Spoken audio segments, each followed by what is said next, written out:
Well, good day, everyone, everywhere, and special greetings to all those seated in heavenly places in Jesus, our Messiah. The name of this broadcast is Cross the Border, and this is a live prophecy reality edition.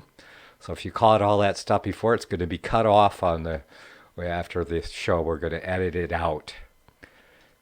And so if you're listening live, come on over to the chat room and join the broadcast. Our first hour, we're going to talk about the state of the onion because I don't do State of the Union, so onion sounds better to me. And yeah, don't confuse me with facts there, WW. He says audio good, audio only. That means you're not getting the picture? Probably not. Okay, like I said, don't confuse me with facts or get the facts clear for me because I'm not that intelligent or brilliant to decipher everything that comes across the page there. Okay, first hour, yeah, State of the Onion, what's going on? Well, I saw that if you scroll up in the chat room, if you've been in there a while, maybe I'll copy that link again. But listen to this later that Far Out put in the room there. And that was President Trump yesterday on Hannity. I'm pretty sure he was talking about hydroxychloroquine. And since we have this medication that's been tried and tested and killed nobody in 50 years, and it actually keeps people from having to go on a ventilator, I think we ought to be doing this instead of manufacturing ventilators, which do their own damage to the lungs. So you don't want to go on to get the hydroxychloroquine and the zinc.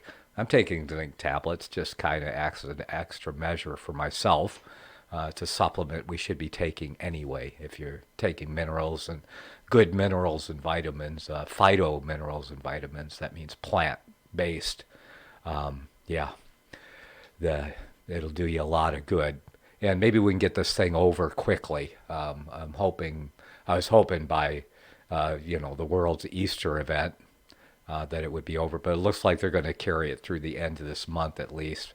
But I think Trump's going to try to end it. Maybe they'll end Trump. Who knows? And I'm praying for Boris Johnson over there in the UK. I want him to survive. I hope that the poison pill or whatever doesn't reach him from the enemies of the truth, because he seemed to be well. At least he rhymed history because it was the British Isles that withdrew from the beast so many years ago. Remember that a tenth of the kingdom fell away, and that was the British Isles falling away from the Roman Empire. Because the tenth, of course, referring to the 10 horns on the beast power. Here we're getting into prophecy. So it shouldn't be surprising that history rhymes and the British Isles, the UK, United Kingdom, has withdrawn once again from a Antichrist-sponsored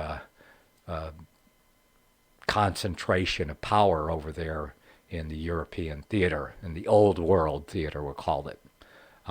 As for America, our path is clearly laid out in the scripture, not in detail, but clearly laid out as an overview. And if you've been listening to me for any amount of time, you have an idea what that path is. But we're not going to jump in. That's next hour. And we're going to continue our series that I'm doing on Reformed prophecy interpretation. So make sure you get that. And another aside for all of the fans of Thomas Press, and we're running his series right now on Behind the Dictators. YouTube has probably in the last year deleted about at least a dozen of our videos in the past. It seems if they find hate speech in your past, at least for us, I guess maybe our name is shielding us, First Amendment Radio, maybe that's shielding us a little bit. But they just delete them and they don't give us strikes.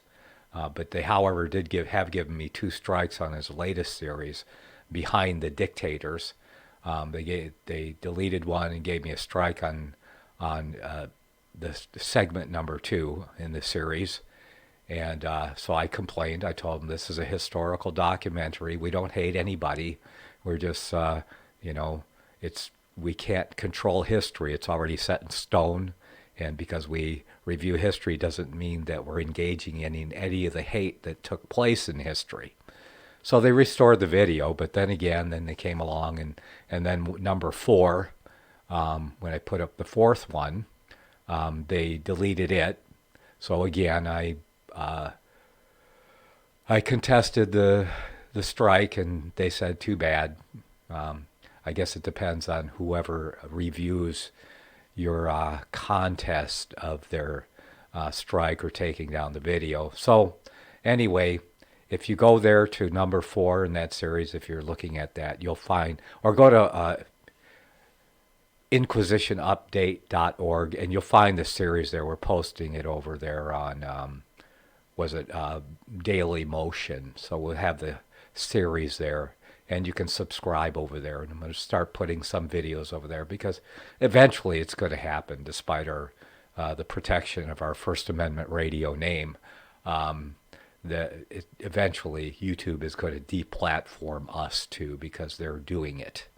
And we do a lot of stuff that's kind of out there for YouTube. There's nothing I can do to change those people over there. Okay, so anyway, you got that. Go to inquisitionupdate.org, and you'll find all of the current series and all of the past series there in playlists. So make sure you take advantage of that. And hopefully we'll try to stay on YouTube as long as they allow us. But they, like I said, they keep taking down past videos too. Some which I don't care about that much, but still, it's a thing. Okay, State of the Onion. Let's see. Like I said, I put that link back in that Far Out put in the chat room there. And that's President Trump on Hannity yesterday talking about hydroxychloroquine. And so that's how we need to treat this thing. So hopefully that'll happen more as he got out again 11 hours ago. So this was sometime yesterday, and he's pushing on that. I know he's in his heart, he's a true anti-vaxxer because he's been affected by vaccinations. His youngest son, has somewhat autistic apparently, or has had some trauma from vaccines. And I think most people know that already.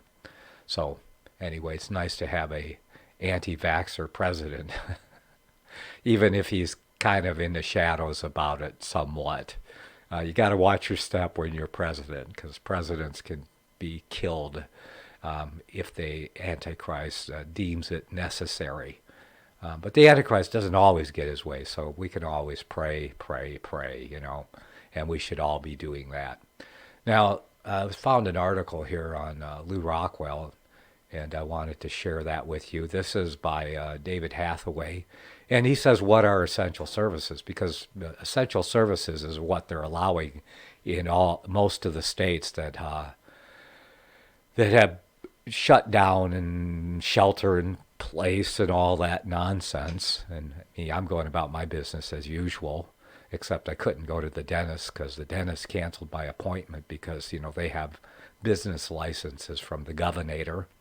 And, of course, they have to obey those. So I don't blame my dentist. So they're only taking emergencies. So I might have a dental emergency here next month. Oh, it's April. They rescheduled me for this month. So, yeah, I got a little chip on my temporary cap. Does that qualify as an emergency? Yeah. But what are essential services? Arizona Governor Doug Ducey recently issued an executive order requiring residents to stay home. The governor said that only businesses providing essential services could remain open.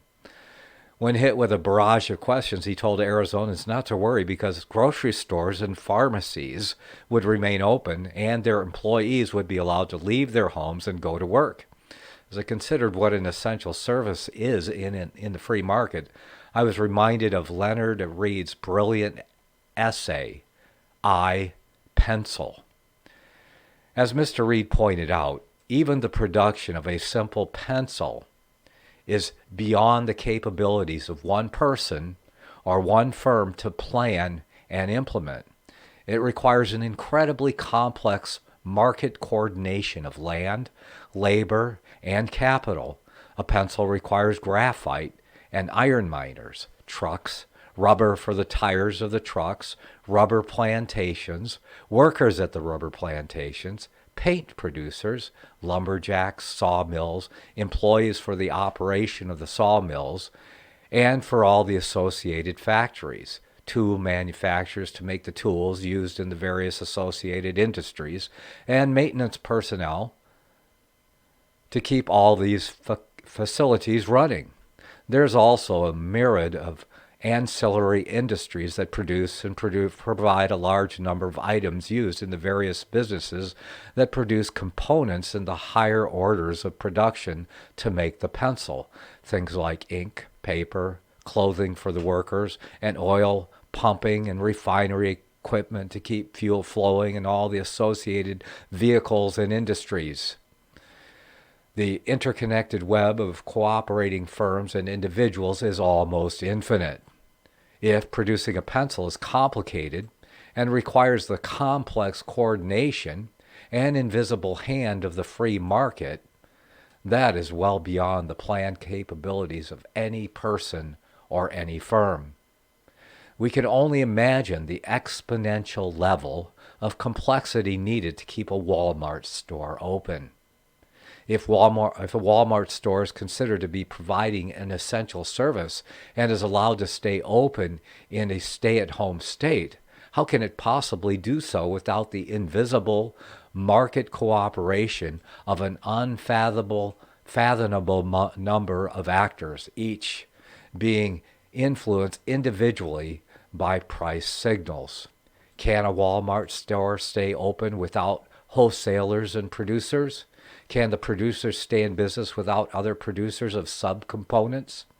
Can the subcomponents be produced without raw material producers? Can meat make it to a Walmart store if the rancher and the farmer have to stay at home and can't drive around to various properties and check on water and feed sources for his animals? Can the farmer take care of his farm if his tractor is broken and needs maintenance from the mechanic? Has the mechanic been deemed essential? The roving livestock wranglers, fruit pickers, well and pump maintenance workers that are needed by the farmer rancher on irregular schedules. What if the farmer or the truck driver has broken his glasses? Can he go to his eye doctor? If the eye doctor can stay open, can the glass producer go to work to make glasses for the truck driver or the farmer? If the farmer's cell phone breaks and he can't communicate with the meat buyer or feed producer, will the cell phone store be designated an essential service and remain open to sell him a new one? Can billboard companies operate so that the public can know which facilities are open and providing essential services amidst the closure order? Can graphics design producers who produce signs for the billboard company, can newspaper employees drive to work and drive around town to take pictures so that the public stays informed? Are the banks an essential service to provide physical cash to those who want it and need it? Can a Walmart store arrange for its garbage and waste to be hauled off? What about the contractor that keeps the freezers and refrigerators running at Walmart? Is he essential? What about the producer or supplier that provides refrigerant to the freezer and maintenance contractor? Is he essential? I was told by a police officer that people would be pulled over and told to go home if they weren't on their way to buy groceries. I don't know what the charge would be if the driver refused to go home, since the legislature hasn't defined a law that is being broken. Current political actions definitely run contrary to the trite John Adams quote, "We are a government of laws and not men." Anyway, you get the gist of what's going on here. We cannot have central control to control everything, which was put together and designed by no central control, by different actors over centuries to put our complex market and all the components and everything that is necessary to even produce and sell a pencil is just, it's unfathomable. So how they can make us stay at home or say any one of us is not essential, I don't see how that can happen. Now, I noticed another problem, if in case nobody's noticed. Heard that they're dumping milk out in the fields because the dairies have no place to deliver it because of the hundreds of thousands of restaurants that have been closed across America. Now, those hundreds of thousands of restaurants fed tens of millions, if not 100 million, 200 million people on a regular basis weekly, if not daily, at least tens of millions daily. All that food being consumed at all those restaurants that are being closed down. Now, the meat producers that supplied bulk meat and bulk eggs and bulk milk and all these bulk products and vegetables to all these restaurants that were feeding all those people that aren't being fed now at those restaurants by that supply chain. The fields are being plowed under because these producers have no place to deliver their produce because they're not geared up to deliver it to the grocery store.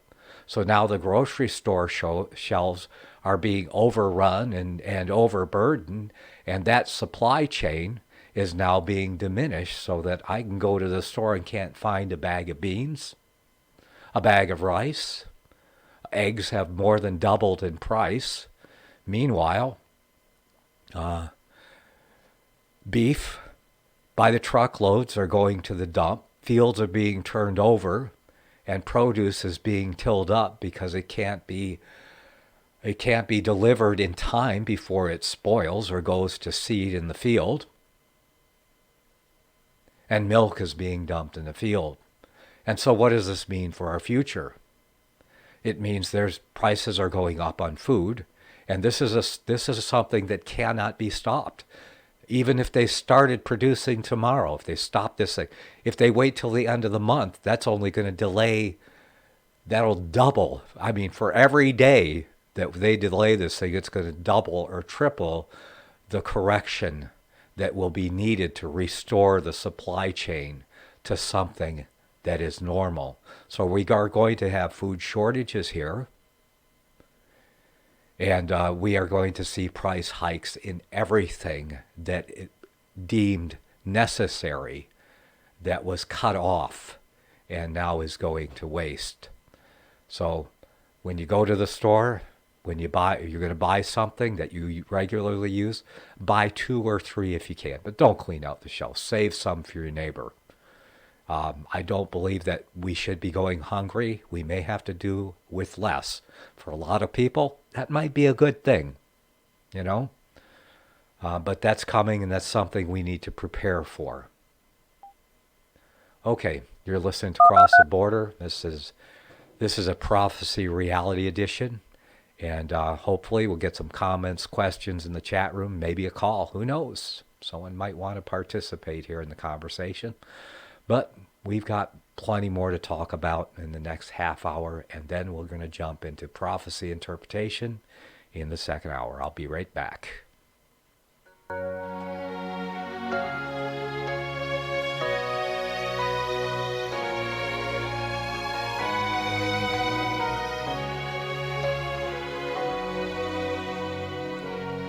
Behold, God is my salvation. I will trust, I will not be afraid. Behold, God is my strength. Hear it first on FirstAmendmentRadio.com and FirstAmendmentRadio.net. The book of Revelation says, the spirit of prophecy is the testimony of Jesus Christ. This is at the very heart of FirstAmendmentRadio.com. In that spirit, we have created the Prophecy Reality News app. for all of your mobile devices. Streaming First Amendment Radio 24 hours a day, 7 days a week. Available for your Apple, Android device, and smartphone absolutely free. Get the Prophecy Reality News app installed today so you can listen to First Amendment Radio wherever you are. The Prophecy Reality News app. Get it now. Gold and silver is tremendously undervalued. Global demand vastly exceeds mine supply by more than 60% annually. There is little in the financial world more certain than a coming explosion in the prices of gold and silver. The U.S. dollar continues to lose value and respect as the world's reserve currency. Our nation faces challenges on many fronts, and a day doesn't pass without another economist bringing forth warnings of impending economic calamity. There has never been a better time than right now to acquire physical gold and silver. Discount Gold and Silver Trading was founded on the principles of truth and honesty. We believe in providing a quality product, quality service, and most importantly, competitive pricing. We provide all forms of precious metals, including American gold, silver, platinum, and rare investment and circulated coins. Silver bars, rounds, and 90% silver bags are on hand for the silver investor. Gold self-directed IRAs are available. Call Discount Gold and Silver Trading at 1-800-375-4188. Toll free, that's 1-800-375-4188. The program you are listening to is 100% sponsored by you, the listener, on this First Amendment Rights Media channel. You will notice that there are few commercials on this radio network. There's a good reason for that.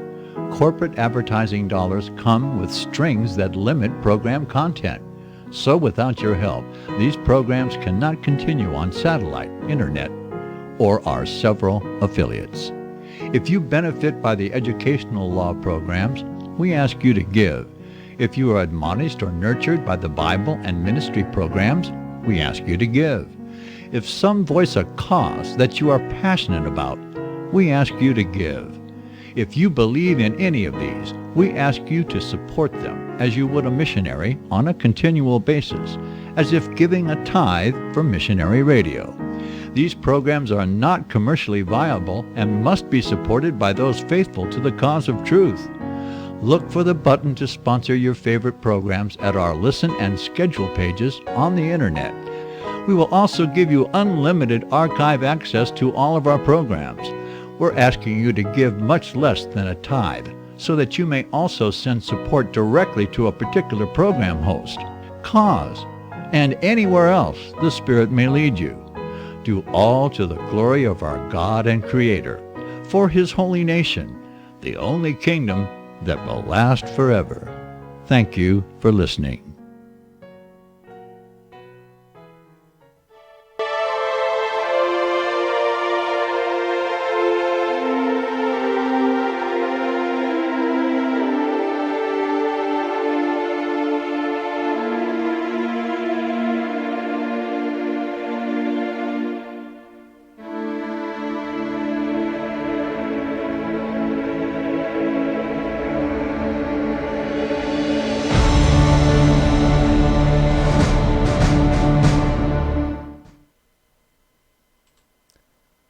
Welcome back. You're listening to Cross the Border. It's a Prophecy Reality Edition. In this first hour, we're just, we're going to call it our First Amendment Radio State of the Onion hour.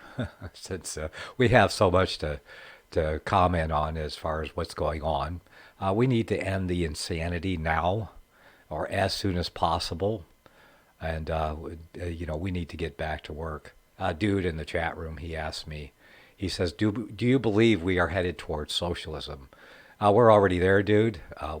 America is a social democracy, a socialist democracy.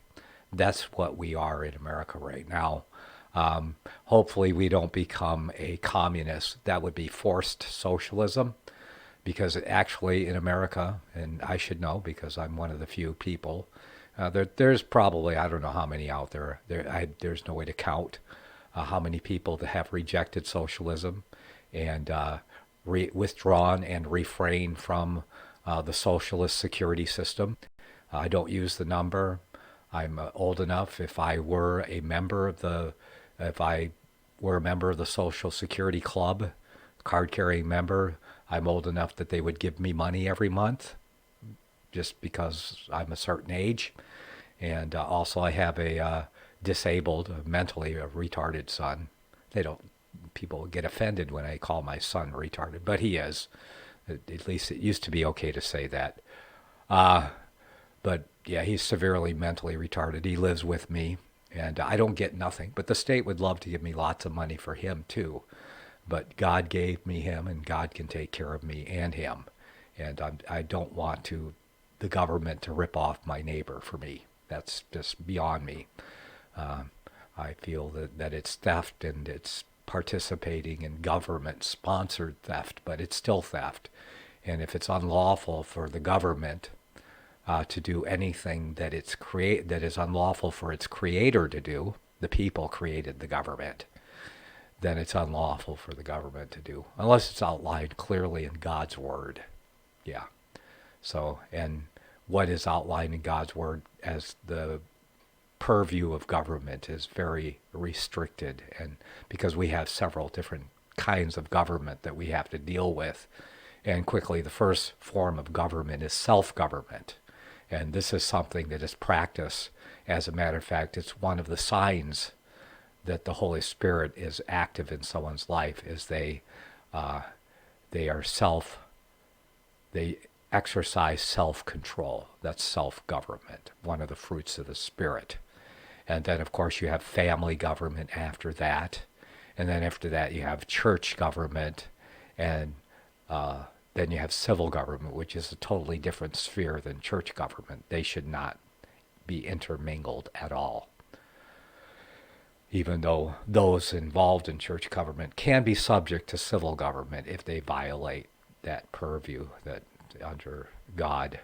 But communism is one that overrides and is totalitarian and tyrannical, and it usurps every sphere of government right down to the personal level of self-control and self-government. Because when they start telling people, like, you can kill your child before it's born, well, see, that's self-government, but they say that you can do it. But it's also a violation of God's law, and they used to punish that, but they decided it's okay, so people then put civil government in the place of God's government, and that's idolatry. That's called worshiping the beast. When you, like, people say, the government says, well, it's okay for a man to marry a man and to engage in sinful lifestyles. And they say, okay, well, then they're worshiping the beast, because now the beast is their new god, and they're obeying the laws of the beast rather than the laws of God. So the beast becomes their god. And those are attributes, we call those marks of the beast too. It's like praying to Mary and doing rosary beads. That's also a mark of the beast, as well as what's to come in the financial scene. And that's what I see going on here now. And that's why I called my show last week, what did I call that? Oh, March to the Mark of the Beast. And that's the march we're on. And so, like, this is going to help take, like, 3 giant steps forward in the march to the Mark of the Beast that we're getting. Now, another thing I wanted to share with you all was that when, about a month ago, when this whole thing started up, this whole COVID-19 thing, Covert thing, so I called my show last week, Covert-19 March to the Mark of the Beast. Well, one of the first things I did is I looked up, what is a virus? And because most people don't know, it's kind of this mystery thing out there that people don't understand. So I started looking at it, and a virus is a fairly fantastic creation by God. Yeah. And he created it for a purpose. A virus is not alive any more than an orange, or actually a seedless orange. You could compare a virus to a seedless orange, okay? Because you get a seedless orange. We have navel oranges here around where I live, and there's no seeds in them. It doesn't reproduce. So a virus is like a seedless fruit. It doesn't reproduce. So it's alive in as much as it's grown, But where does the virus grow? Where is it produced at? If it's seedless and it doesn't reproduce, kind of like, well, the plague, it reproduced. It was actually alive, okay? And it was transmitted by fleas. The flea would bite you. You would catch the bug. It would be in your blood stream, and then it would reproduce in your bloodstream, like it reproduced in the flea and in the rat, from where the flea got it. And people were dropping dead because they were getting flea bites. That was it. That's what killed people. That was the plague, man. And see, it's not, the virus isn't the same thing.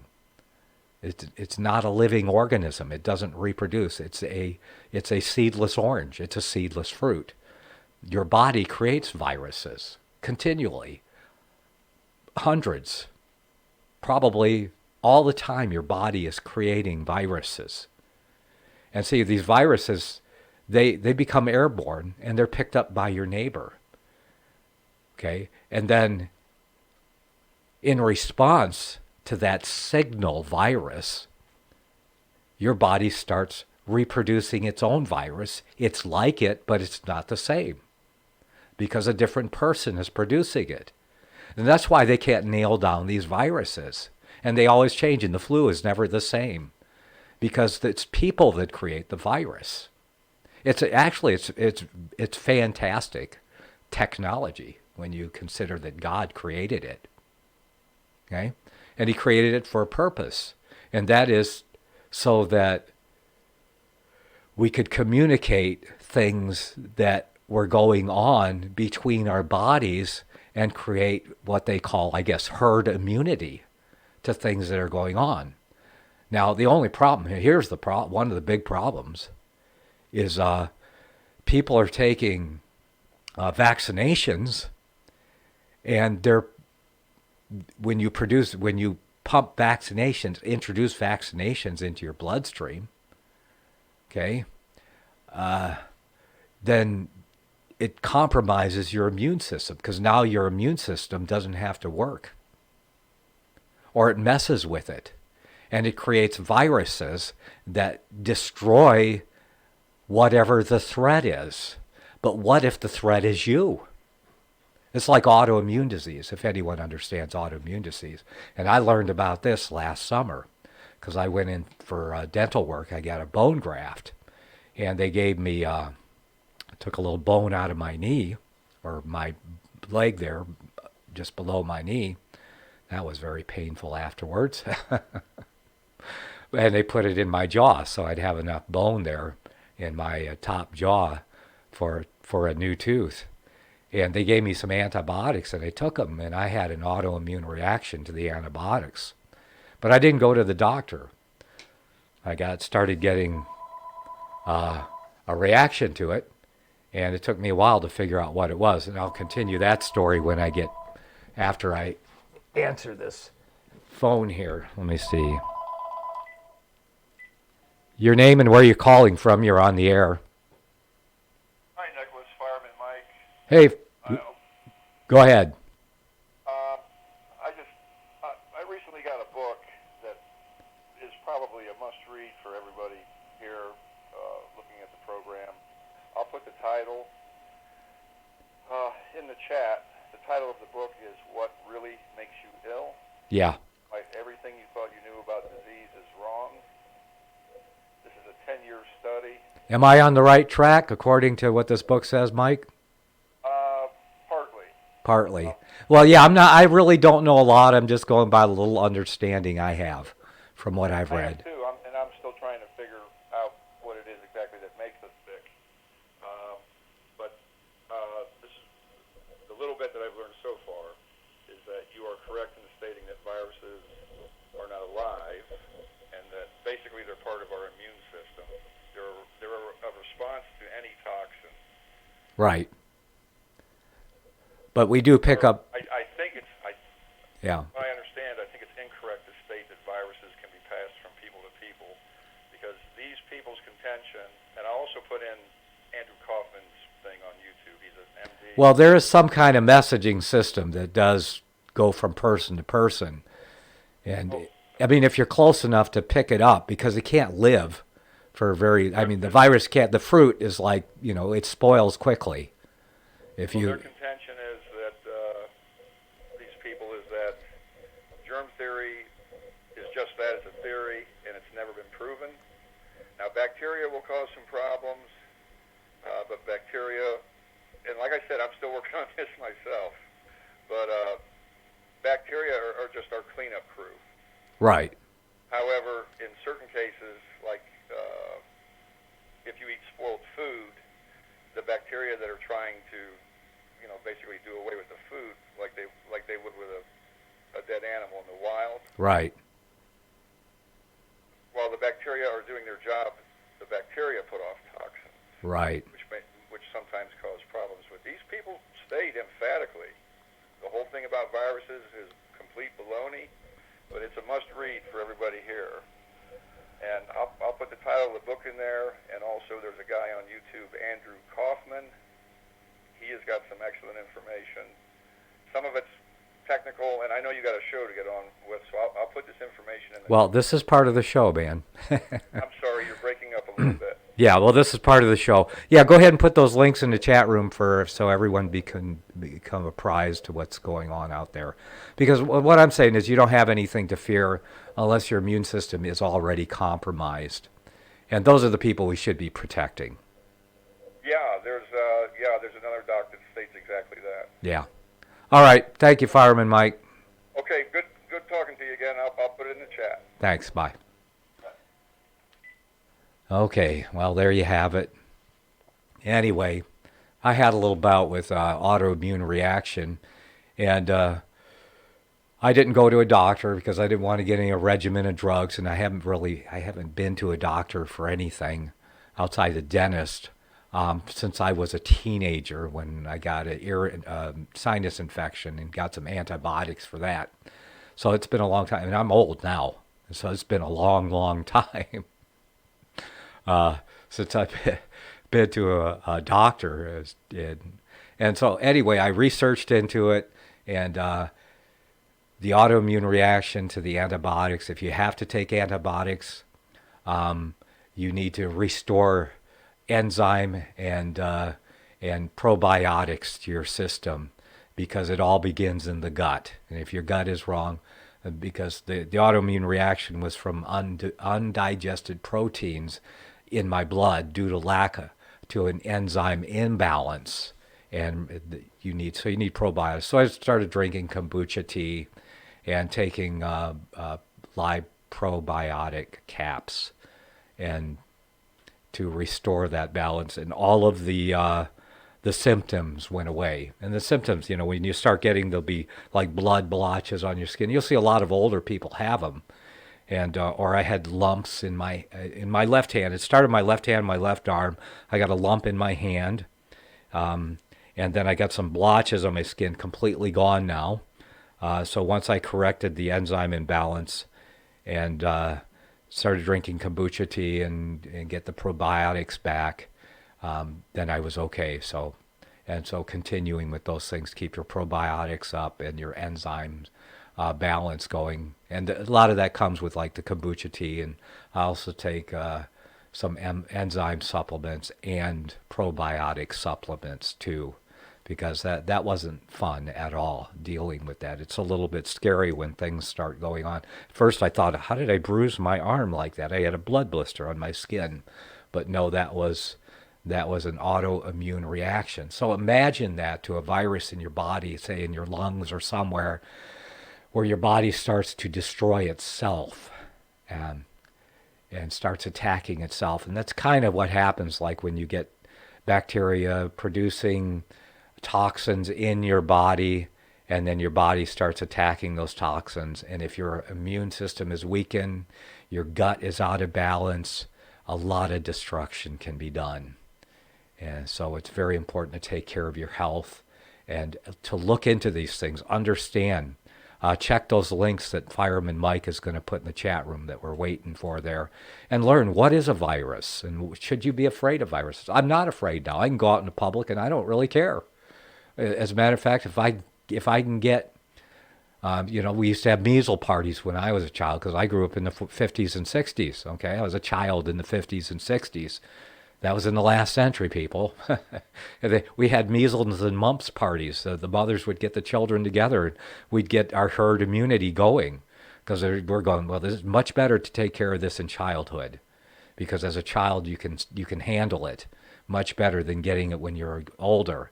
And so you got lifetime immunity to measles and mumps by getting it once. And so when this COVID thing comes around, I want it, whatever. I'm going to get it sooner or later. We're all good. Probably, most people in the United States are going to get it eventually. Maybe they slowed it down a little bit, Maybe they did flatten the curve. I hope so. I hope this all hasn't been for nothing but the nefarious designs of the Antichrist and getting his on his march to get the mark of the beast worldwide. I hope we at least get something out of it. I hope it's been a come to Jesus moment, for so to speak, for a lot of people. So, and that's what I pray for, that some good will come out of it. And if you really want to know what God has said about America, His place in prophecy, what He has in store for us, there's very little in the Scripture, but what little is said is very telling, especially in the days in which we live, because you can see it live. Yeah. And I've talked about that. You need to go through that series of mine, and I'm posting it over there with on Daily Motion in segments, edited segments, so that I can cut out a lot of the extra stuff that I do live. I've been get right down to the facts of the prophecy and going through the meat of it there. So, and I'm going to post that later, so you want to check that out. But you can check out the segments I've done in Reformed Prophecy Interpretation so far at crosstheborder.org. Make sure you subscribe there. But you go back in the history, and I think it was in February I did the first segment on Reformed Prophecy Interpretation. So make sure you check all of those out, and you can catch up and to where I'm going with that. And this is from the book that I'm writing, okay, which won't, because I'm still working on the book, and I'm just giving you all a free preview of the book. But the book will be better than the preview even, because it's going to be very well refined. It's going to be my final book on my final full book on prophecy. So, and then we'll see where the Lord leads me after that, if I'm going to do any more writing or whatever. It may be on other things. And pray for me for the work that I'm doing. God has seen fit to support me in this work through His people, and so I give thanks to God for that continually. Every dollar that comes in, I give thanks to God for that, and I pray for the giver and their family, and I thank God for them, that He's called them to help support the work we're doing here at First Amendment Radio, and through my Prophecy Reality Across the Border publications there. What really makes you ill? Thank you for that, Fireman Mike. It would be nice to get that information where we didn't have to wait for a book from Amazon, though. So if you got anyone else that kind of explains the same things, and it's just nice to get into all these theories like germ theory and everything. Somehow from rats to fleas to people, we got a plague, and that microscopic organism, because I know we see them, because we can see them with a microscope now, they reproduce in your blood and kill you. They don't belong in your blood. And that's the idea, that some things get in there somehow that don't belong there. But that's totally different from a virus. A virus is not the same thing as the plague. Okay? That's all there is to that. Andrew Kaufman, YouTube.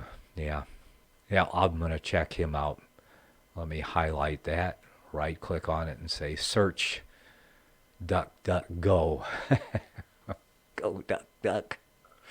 Anyway, or whatever search engine you're using. I have different ones in different browsers, because some are, Google's better for some things than other, even though I don't like monopolies that much. And they pretty much have monopolized, like Amazon. There's got to be some way to break up those monopolies that's fair and lawful. Yeah, that's what I think. Anyway, check those out for yourself. Educate yourself. And like I said, when you go to the store and buy stuff that you normally buy 2 or 3 of them if they're there, and if you don't have to empty the shelf for the next person. Because I went to the store the other day, and the person right in front of me, there was one bag of 10-pound bag of pinto beans left, and they took it. Yeah. So, but there was only one left, so at least somebody left one there. So make sure you always consider your neighbor, love your neighbors yourself, and especially those neighbors you don't know. Yeah, we're supposed to love them too. That's the law of Jesus. And Jesus said, if you love me, you keep my commandments. And that's his commandment, that we love one another and that we love even our enemies. So that extends to people we don't know that are not our enemies and who might be our enemies. We don't know them. So if we're supposed to love the brethren first and love our enemies finally, then we need to do that. Okay. You're listening to Cross the Border. This is a Prophecy Reality Edition, and we've been doing our State of the Onion, which I'm going to continue as long as we need to get through this crisis. And I only do this once a week, so there's plenty of people out there to keep you apprised. Listen to, what's his name in the afternoon, who I'm broadcasting. What's his name? David Knight. I like the guy. Does a lot of repetition, but hey, he's got 3 hours to kill. So you can listen to at least an hour of him. And let me know what you think about that. And if anyone has anyone else, I don't know who gave us Johnny Cerrucci, or Giovanni Cerrucci, who we now have 3 days a week in the 8 a.m. slot, alongside of Tom, who we're doing Tuesdays and Thursdays. So thank you for that. Once in a while we find a good one that wants to get that has a like message out there. So make sure you're taking advantage of all of the shows and broadcasts. Got your Prophecy Reality app on your smartphone, so you can take First Amendment Radio with you wherever you go. Okay, we're out of time. That's it.